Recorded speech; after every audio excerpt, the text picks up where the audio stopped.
What is up, everybody, and welcome to FLW Videos. In today's episode, we're going to talk about 5 tips that every returning player should know in Pokemon Go.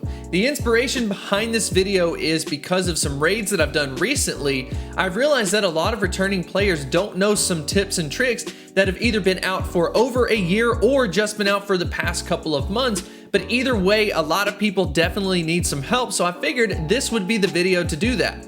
But just because you know all of this stuff doesn't mean that it needs to stop there. If you see someone in your community that doesn't know how to do these tips, definitely spread the word and help out everyone in the community. I know that if I was a returning player and someone was helping me out with different raid bosses or just whatever, I would be very appreciative of that, which is kind of the main inspiration as to why I'm making this video. But with that being said, let's go ahead and get into the episode.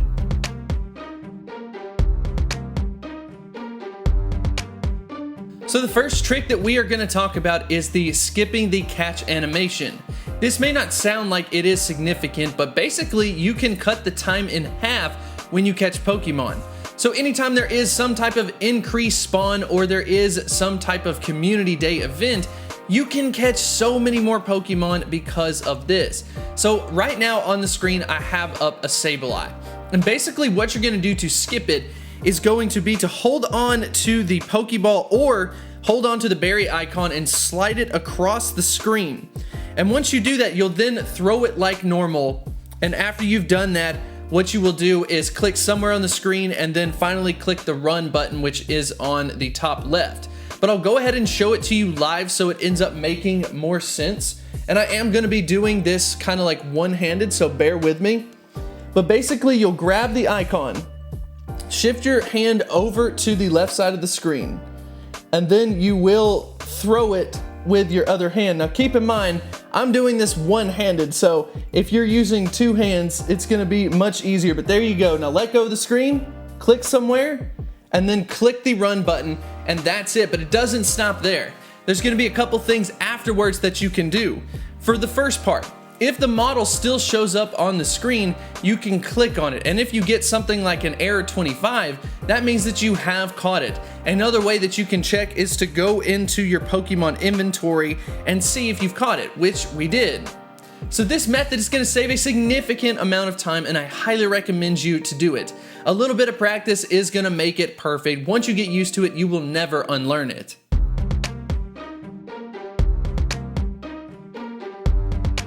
So this next tip is all about the raiding process, specifically talking about solo players, but it doesn't just apply to that. I actually got to use this just yesterday when we didn't have enough people at a raid. We were trying to complete a Mewtwo raid, but we ended up losing by like 3 or 4 seconds. The timer went out and went out early.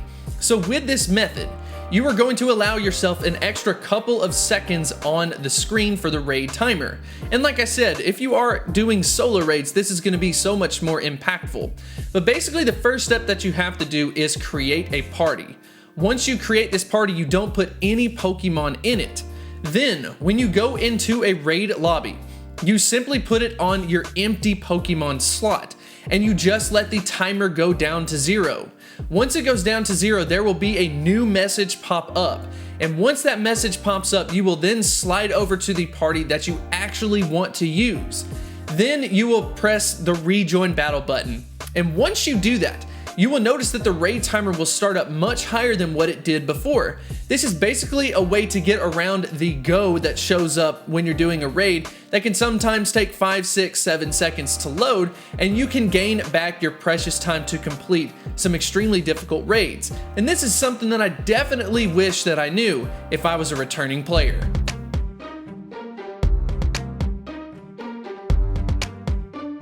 Up next is the excellent throw technique on legendaries. So the first step is you're gonna have to hold on to whatever ball you have and size down the circle.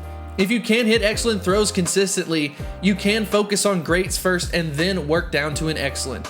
But basically you let the circle go down, and once it goes down to the appropriate level that you want, you will then let the ball go. The next step, you have to wait for the Pokemon to taunt. And once the Pokemon taunts, you will then do your throw sequence. If you are throwing a straight ball, you may want to wait a little bit more towards the end of the taunt. That way you don't just kind of hit the Pokemon. What this does is it allows the Pokemon to do its taunt, and it doesn't have time to taunt again. It doesn't have time to jump. It doesn't have time to move off to the side. It's basically stuck in a moment where it can't do anything. And with that, that is when you hit the Pokemon, and this is going to completely up your chances of catching a legendary once you get this method down.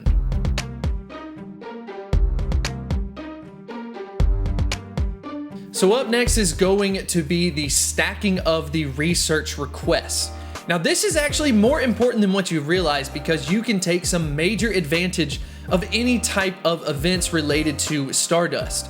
If you can stack up a ton of Pokemon and then basically open them all up or try to catch them all during a double Stardust event, a triple Stardust event, something like that, you can significantly up your Stardust count. So how do you do this?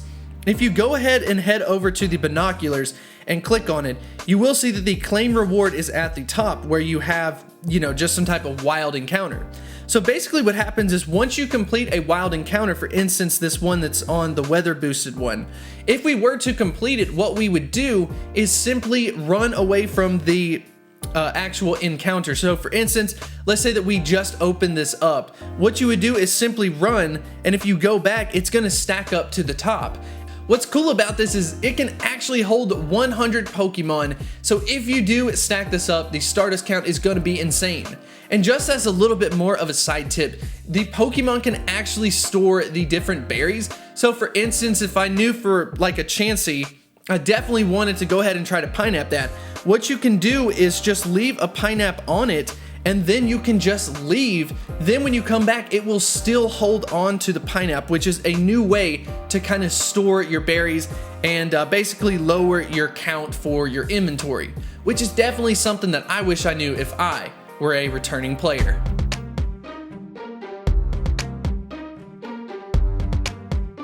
So the last tip is in relation to lucky Pokemon.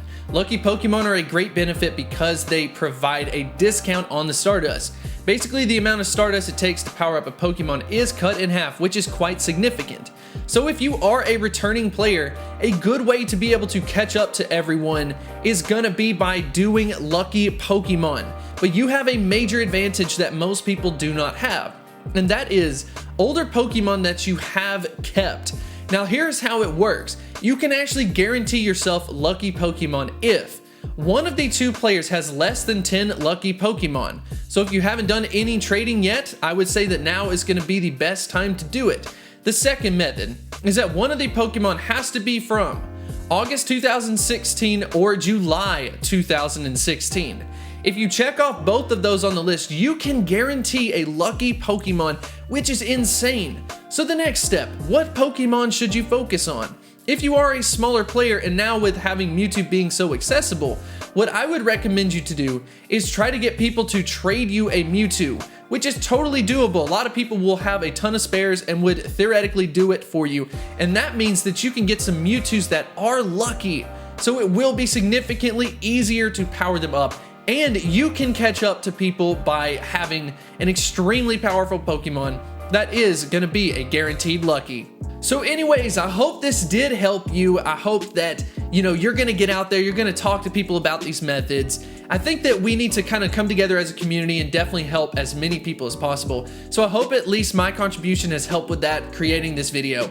If you did enjoy this type of content and want to see more types of tutorials, more types of tricks, definitely subscribe to the channel, and I will see you next time.